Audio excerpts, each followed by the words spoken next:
Israel's right to defend itself. The rocket fire is a clear escalation of the ongoing hostility. Kidnapping and assassination. Its first target was against Arab terror. Time is running out. Captured Israeli soldier. The Mossad has a worldwide reach. He has no name, has no visitors. It was a peephole look into a top-secret world, but just enough to grip a nation's attention and pose disturbing questions. What was the identity of a mysterious prisoner in one of Israel's toughest jails? And why the secrecy behind his extraordinary incarceration? We shouldn't be talking about this on the phone.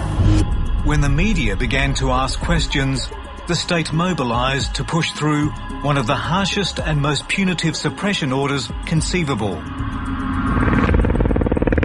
The only piece of information to emerge since is that this man, housed in a purpose-built, high-tech, suicide-proof prison within a prison, somehow managed to kill himself.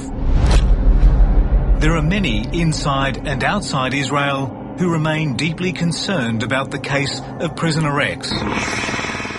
The old saying, sunlight is the best disinfectant. If there's no sunlight, we don't know what happened, and very dirty things could have gone on. Tonight, a special foreign correspondent investigation to unmask prisoner X. It's a story that cannot be told here in Israel because the government has threatened to jail anyone who writes about it, anyone who talks about it. The courts have effectively shut down any discussion of this case because they argue this is a case of national security. For the first time, we reveal compelling evidence that Israel's infamous prisoner X was a man from suburban Melbourne.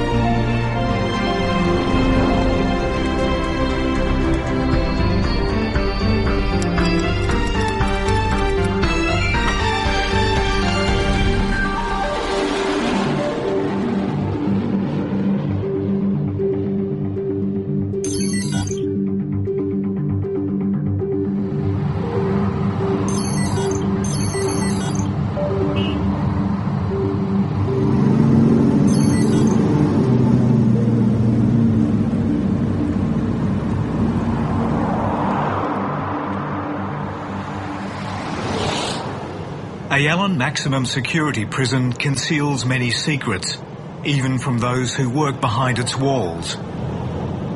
In early to mid-2010, an inmate in his early 30s arrived here under great secrecy and security. The guards were not to ask questions, and other prisoners knew nothing of the newcomer. His incarceration might have remained a state secret if it hadn't been for an incredulous Prisons Department official who spoke to a journalist. Look, it's simply a person without a name and without an identity. He's placed in a complete and absolute isolated from the outside world. We don't know if even he gets visits or if anyone even knows he's in jail. There is a confidentiality surrounding detainee in every respect, okay? I doubt if even the jailers in charge knows who he is. Between Tel Aviv and Jerusalem is a city of prisons called Ramla. There are 5 jails here. The notorious Ayalon prison is the biggest.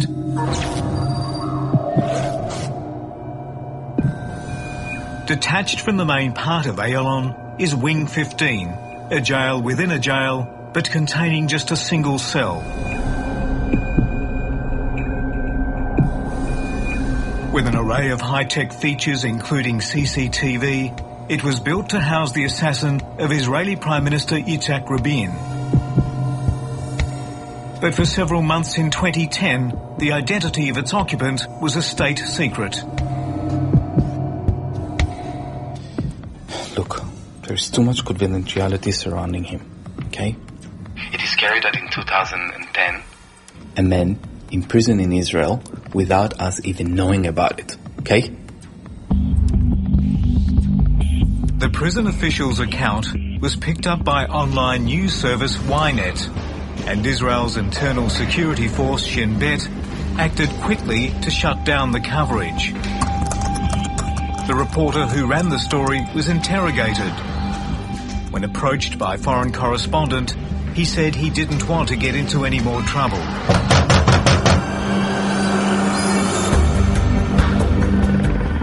But authorities didn't stop there.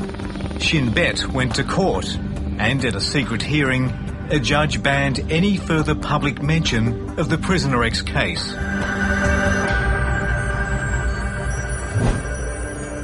I tried a few contacts in Israel, but no one, it seemed, wanted to go near the case.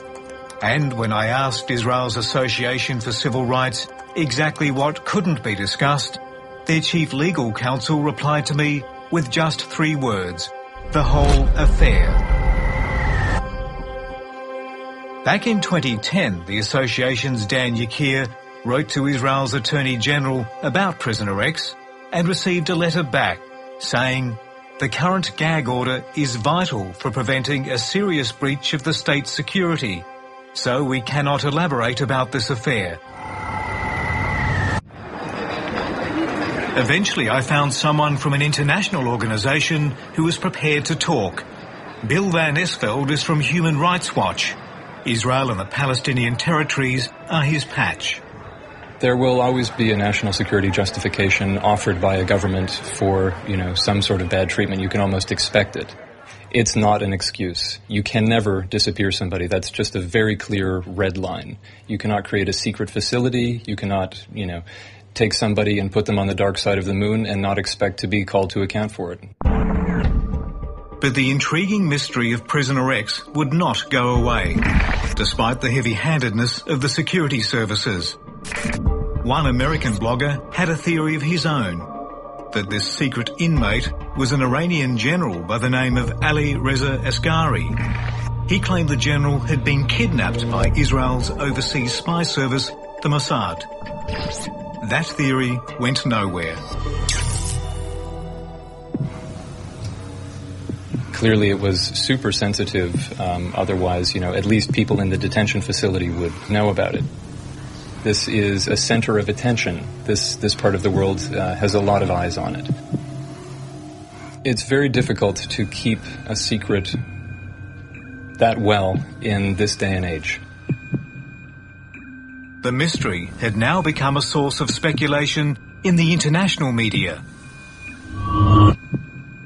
The elusive X is being held for unspecified crimes and confined in total seclusion within a private wing of the maximum security prison.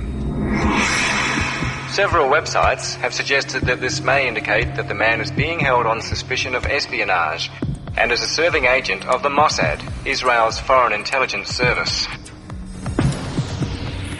The continued chatter drove Israel's security services back to the courts to reinforce the blanket suppression of the case. Foreign correspondent has obtained details of a gag order issued in late June 2010 under the case name Israel versus John Doe. In it, Judge Hilla Gerstel of the Petah Tikva District Court bans any public mention or hint of Prisoner X, Mr. X, cell number 15 in Ayalon prison, the conditions there, or anything about being held in that cell. As an indication of how sensitive the issue was, the judge ruled that even mention of the existence of the order was prohibited. But with little to go on, the media coverage soon dried up, and the man in solitary confinement could have no contact with the outside world. The world could have no contact with him. I sought opinion from an Australian man who knows all about keeping state secrets. Warren Reid is a former spy. Trained by Britain's MI6, he was a senior operative in the Middle East and Southeast Asia for Australia's overseas spy agency, ASIS. The degree of sanitisation of this gentleman, where he was put in Unit 15 in that prison, which was constructed only as one cell, and hermetically sealing him away in all human terms, even within the prison, from his society, his family. That suggests that it has to be something very, very touchy and very immediate. Otherwise, he wouldn't go to those lengths. As the Israeli government had hoped, little more was heard about Prisoner X. Then, in December 2010, the Ynet news service that broke the original story carried a brief news flash. An inmate held in solitary confinement at Ayalon prison committed suicide by hanging in his cell 2 weeks ago. The warden team that noticed him took him down and tried to revive him, but in vain. He was taken to the prison clinic and was pronounced dead. The webpage was quickly pulled down by Israeli authorities. It was news they were desperately trying to suppress. Prisoner X had apparently killed himself in one of the most sophisticated, secure and reportedly suicide-proof facilities in Israel.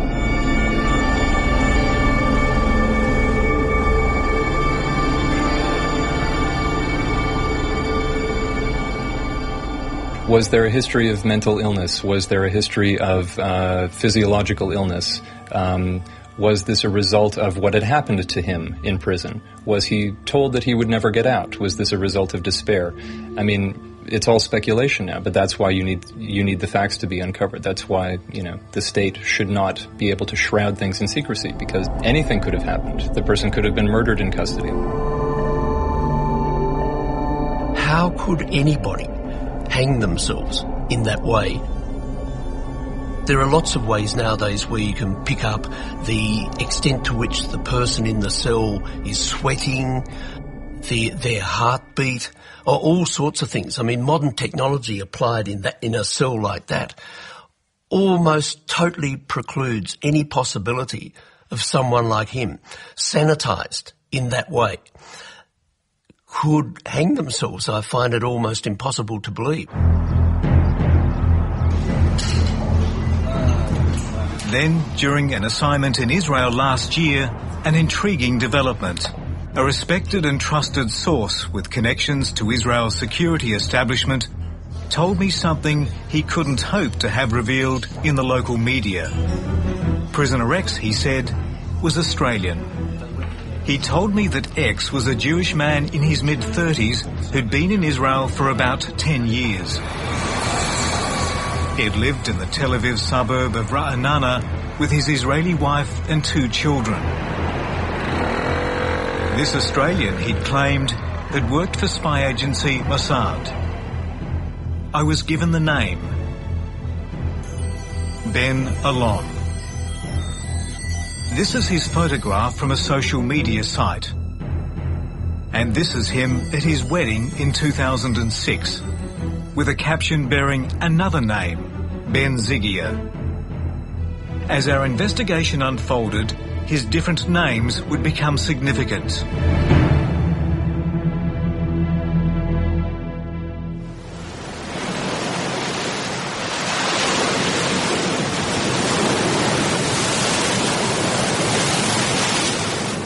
So began what would become months of painstaking and often frustrating inquiry to verify my source's information.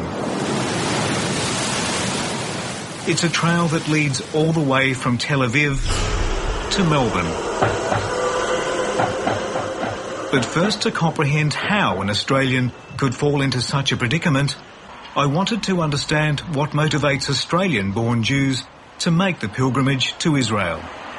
It's almost innate, this notion of homeland and of affinity towards Israel. My first time in Israel. Medical student Naomi Bloom regards Israel as a second home. A Jewish youth leader in Melbourne, she's been travelling to Israel for 10 years, dabbling in everything from volunteer work with the ambulance service to programs with Palestinian children. That's the young Palestinian boy who proposed to me in Hebron. His friend came up to me immediately afterwards and he said, if you're not going to marry him, why don't you marry me? It was an excellent opportunity to contribute to Israeli society as well as learn about what was going on there. For me, it's because Israel is a central component of being Jewish.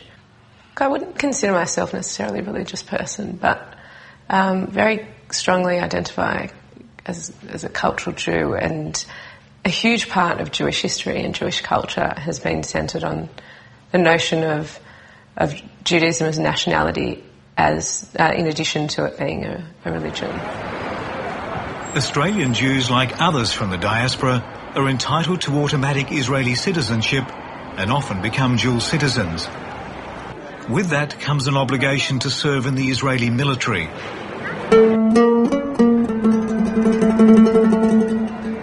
I think if those people believe in the cause they're fighting for, and if they identify as Israeli citizens over being an Australian citizen, then I'm not sure that it's a problem.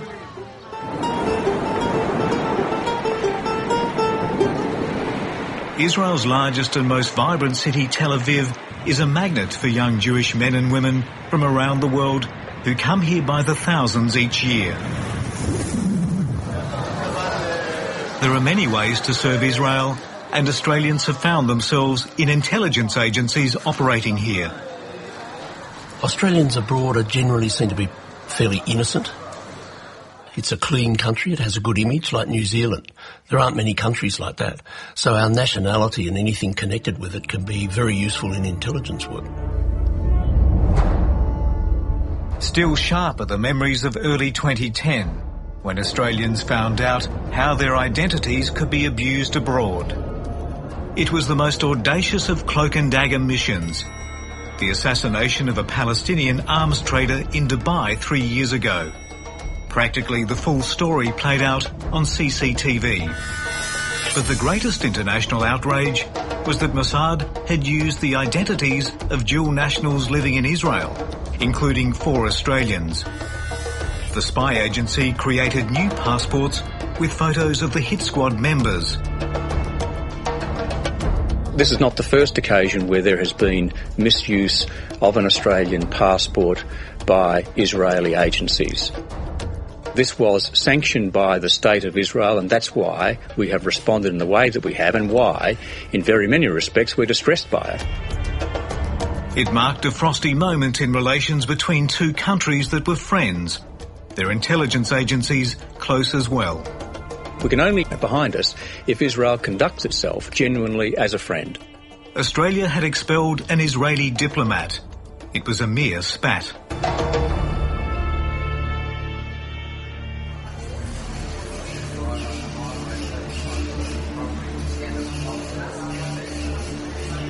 In 2010, ASIO suspected that several Australian Jews were working for Mossad after changing their names from European or Jewish names to Anglo names. Then, with new Australian passports and Australian accents, they could travel freely in the Arab world and to places like Iran, to destinations where no Israeli could venture. In a multicultural society like Australia, when people are constantly applying for new passports, it's a dead giveaway. And foreign affairs people usually are right on top of that.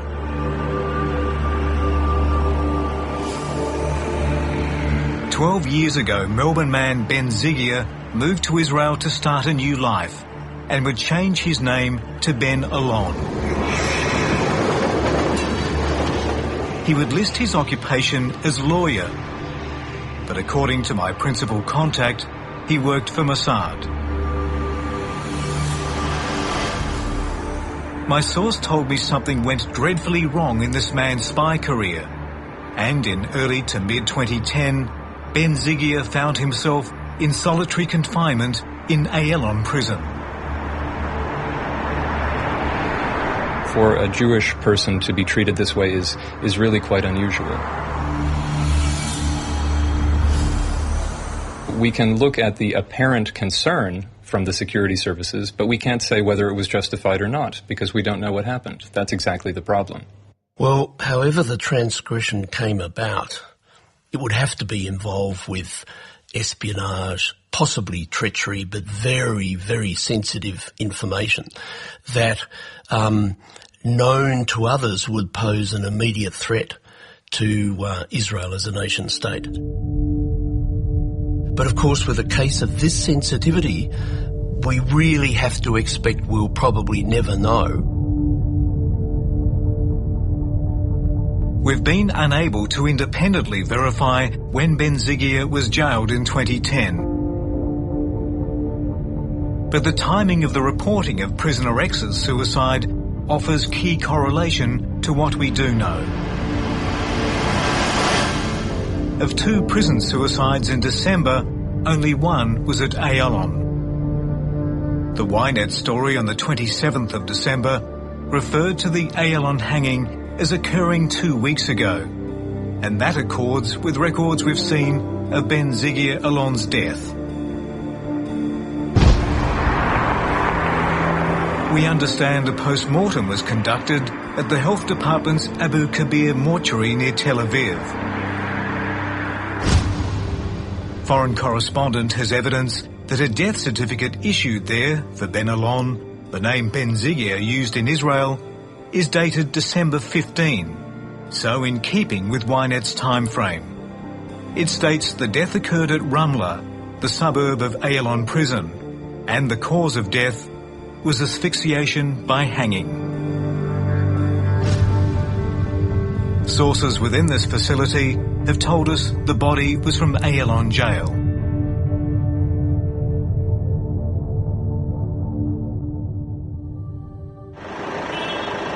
An Israeli organisation called Zaka arranged for the body to be flown to Melbourne.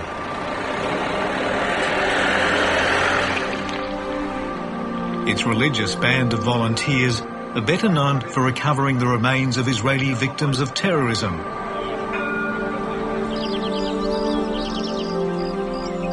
On the 22nd of December, Ben-Zigir, aka Alon, was buried in a Jewish cemetery in suburban Springvale. The story of Ben-Zigir raises many questions. Why was he jailed, and why the extraordinary cover-up by the Israeli government? What is this matter of national security? And what did Australian authorities know? When Ben-Zigir died in that prison, what questions were asked by our diplomats, and what were they told?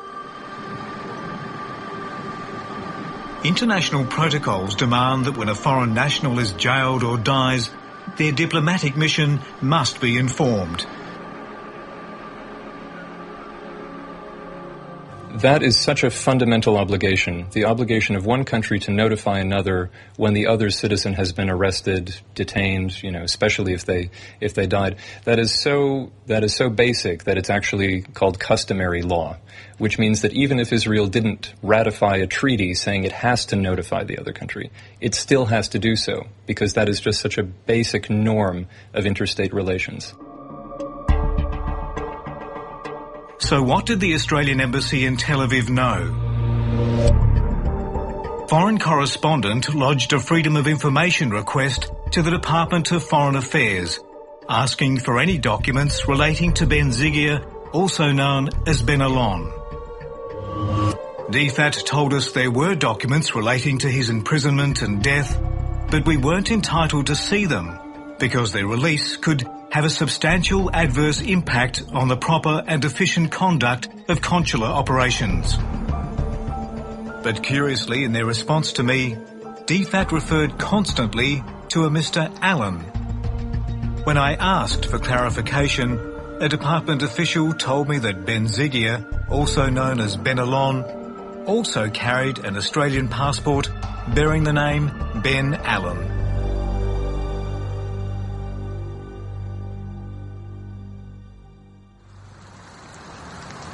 I caught up with Australia's Foreign Minister Bob Carr. I'm assured that there was no record of contact between his family and the Australian Embassy in Tel Aviv or DFAT in Canberra. So on my advice, the Australian government was not informed of his detention by his family or by anyone else. Will you be having a word to the Israelis about this? I think I'd need something from his family to go on here. I'd need some, maybe this program gives me enough to make an inquiry.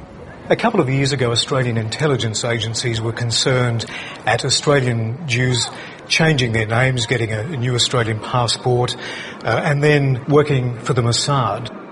Does that in itself trouble you? On the face of it, it does. Australians should not be working, performing intelligence functions, intelligence gathering functions for a foreign government using their passport.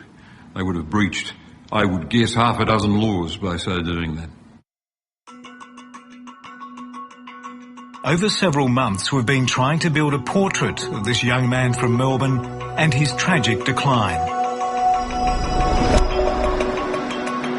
We do know that Ben Zigia attended Jewish schools in Melbourne's southeast before studying law. His parents have chosen not to be involved in our story, and so have the many friends and acquaintances we've made contact with. I have a feeling that the more that comes to light about the mistreatment, alleged mistreatment and death in custody of somebody who was disappeared, that should cause some waves. I think there's going to be a lot of discussion about that, which would be very good. This is the tragedy of a young man from Melbourne whose fateful final months are cloaked in mystery and secrecy. There is compelling evidence suggesting he and Prisoner X were the same man. In all likelihood, we'll never know what Prisoner X did to suffer such an extraordinary incarceration and to propel Israel into a security clampdown that would deny his very existence. Things might roll on in 10 or 15 years and Mossad might agree to put out a sanitised version of what happened. I would doubt it. I think this is one of those things that would probably be under lock and key for 50, 75 years, if not never to be released.